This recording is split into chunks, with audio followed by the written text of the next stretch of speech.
Hurricane Opal in 1995 is partially remembered for the last-minute panicked evacuation by over 100,000 people in the Florida Panhandle.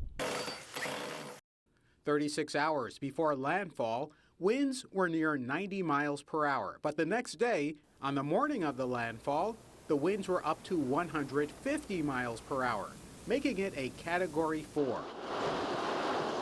Opal had intensified rapidly and surprised many people.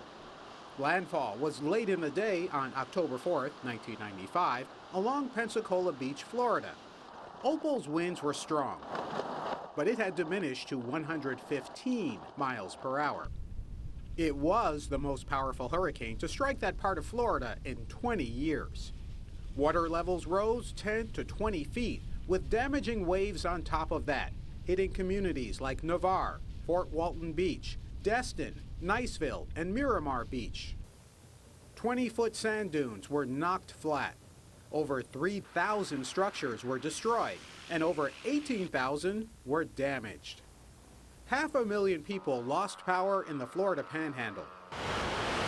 Outside of the Panhandle, over 1 million people in the southeast had no power for 2 days after the storm, and many from trees that had fallen on power lines.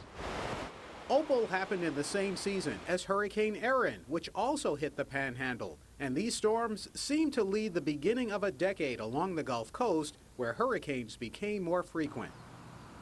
At the time of Hurricane Opal, it was the third most costly hurricane to hit the United States. But after so many major hurricanes since then, Opal no longer even ranks in the top 10. Alan Seals, News 5.